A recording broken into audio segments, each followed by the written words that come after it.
name's Skomes, make beats, DJ, collect records, and I hang out. I would have started making beats in high school on the family computer. We had a really shitty computer, so I couldn't even run Fruity Loops or anything. There was a program called Mod Plug Tracker, which was a text-based tracker program. So you had looked like graph paper, like maths graph paper, with like your channels going left to right, and then the step sequencer kind of thing going down, and you could divide that up into whatever kind of fractions you wanted it to be. And then you'd load the samples would get assigned a number, and then you'd type in the note you wanted to play that sample at, and then you'd put in the volume, like you had to type it all in. So I started doing that, that was a long time ago. And then I started DJing, and I got really into DJing, and then certain things happened, and I was like super young trying to do it by myself, because I had some older people that I was DJing with, Erica and Chris, big shout out to you guys. But yeah, Erica moved away and Chris started doing different kind of music, so I was kind of by myself, and I got really disillusioned with just music in general. So I quit everything for a few years and then came back to making beats. When someone gave me a M-Audio trigger finger, which is like the 16-pad little MIDI controller thing. So I was using that to control, to like play my drums into Fruity Loops and stuff. And then I got my first MPC, which turned out to be like the best workflow for me. If you're doing it all on the computer, it's okay, but if you've got like MIDI controllers and the screen, it splits your kind of focus. Whereas I like just focusing on one thing. I mean, I got this MPC Live now, which is cool, but I still prefer my 2500, to be honest. Yeah. The way that I work is I make as much stuff as possible, and then I cut it down. For the 2 mind loops things, I would have made probably at least 60 beats for each of those, and then that gets whittled down to like 20.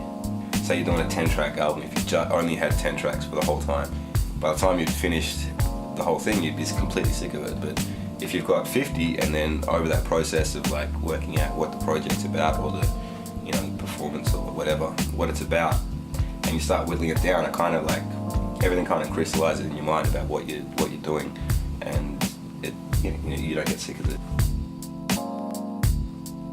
There's nothing in particular that puts me in the mood to make beats, apart from just living. It's something like if I go and see a really good show, like the morning after, I'll be really excited about making new stuff, or watching films sometimes, or sometimes like distracting yourself, doing something else, going to eat something, or meet up with people, and then you kind of stop thinking about music for a little bit, and then all of a sudden when you come back, you're just like, I don't have any particular inspiration for making beats, because I don't really have any other expression. I can't really do any visual art or anything like that. So, I used to write a little bit. I'm really into comedy as well. Not doing it, but just like thinking about it. So if I have like an idea for a funny scenario or something like that, I'll write it down. Sometimes expand on it a little bit, but I haven't done anything with it yet. We did a So.Crates video. I was fairly involved, and I've done a couple of little soundtrack things for some animations and stuff like that in the past. Yeah, so So.Crates is me and Kaz at Oslo. I make the beats, he raps. In terms of the creative process, we're kind of involved in each other's thing as well.